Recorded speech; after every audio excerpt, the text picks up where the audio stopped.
नमस्कार, आपले बुलढाणा समाचारमध्ये स्वागत आहे। शपथपत्र व तक्रारी अर्ज घेऊन हजारो लाडक्या बहिणींचा जिल्हाधिकारी कार्यालयावर मोर्चा। 1 महिन्यात लाभ सुरळीत करा, अन्यथा रस्त्यावर उतरू, लाडक्या बहिणींचा इशारा। लाभ थांबल्याने हजारो लाडक्या बहिणी तळकल्या जिल्हाधिकारी कार्यालयावर। सविस्तर वृत्त बुलढाणा। मुख्यमंत्री लाडकी बहीण योजनेत लाभार्थी महिलांनी KYC केल्यानंतर विविध अडचणीमुळे बुलढाणा जिल्ह्यातील जवळपास 30,000 महिलांना लाभ थांबलाय। यामुळे महिलांमध्ये संभ्रमाचे वातावरण असून खामगाव शहर आणि तालुक्यातील हजारो महिलांनी ओबीसी महासंघाचे श्री गणेश चौकशे यांच्या नेतृत्वात प्रतिज्ञापत्र आणि तक्रार अर्ज घेऊन जिल्हा अधिकारी कार्यालय गाठले। जिल्हा अधिकारी व जिल्हा महिला बाल कल्याण अधिकाऱ्यांना निवेदन देऊन 1 महिन्यात सर्व अडथळे दूर करून लाभ पूर्ववत सुरळीत करण्यात यावा अशी मागणी केली। अन्यथा तीव्र स्वरूपाचा आंदोलनाचा इशारा संतप्त महिलांसह ओबीसी महासंघाने दिला आहे। मैं रुखसाना बीच खामगांव से बोल रही। हाँ, लाड़की बहने के पैसे 2 महीने हो गए आए नहीं। 2 महीने हमने कावेसी भी करे और कावेसी हमारी सक्सेसफुल भी हुई, फिर भी हमको पैसे हमारे भाई ने डाला नहीं। इसके वास्ते हमने आंदोलन करे, हमको पैसे चालू होने की आवश्यकता करो। सब लाड़के बहने आए हुए बुलढाने को, सुबह खामगांव से बुलढाने को आए हुए सब पूरे लाड़के बहने, जितों के पैसे नहीं है उतने। नौकरी वाला कोई नहीं है, किसका गाड़ा नहीं है, किसका घोड़ा नहीं है, कोई बर्तन घसने को जाती, कोई मात काम को जाती।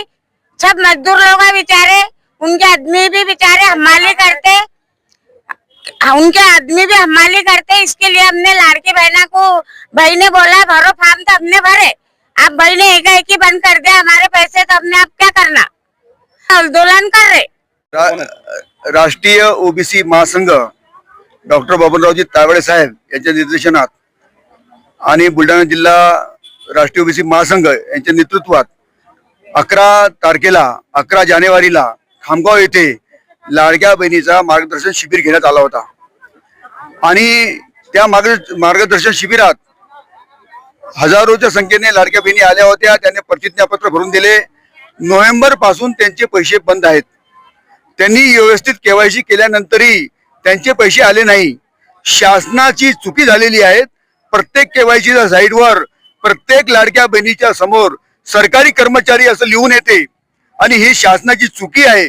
या चुकीला शासनाने त्वरित दुरुस्त करावं आणि लाडक्या बहिणींना न्याय द्यावा आणि ज्याप्रमाणे ते बोलले होते त्याप्रमाणे त्यांच्या खात्यामध्ये पैसे त्यांनी टाकावे, ही राष्ट्रीय ओबीसी महासंघाची मागणी आहे। जर हे 1 महिन्यात पूर्ण झालं नाही तर राष्ट्रीय ओबीसी महासंघ रस्त्यावर उतरून लाडक्या बहिणींना घेऊन फार मोठे आंदोलन करेल।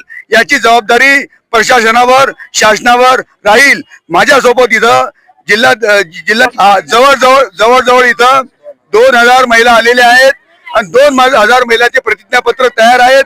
ते आम्ही कलेक्टर साहेबांना सोपवणार आहोत।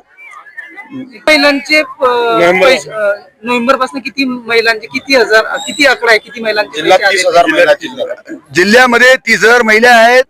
त्याच्यातून जवळजवळ 25,000 महिलांचे पैसे आलेले नाही आहेत। ते पैसे त्वरित सुरू करण्यात यावे।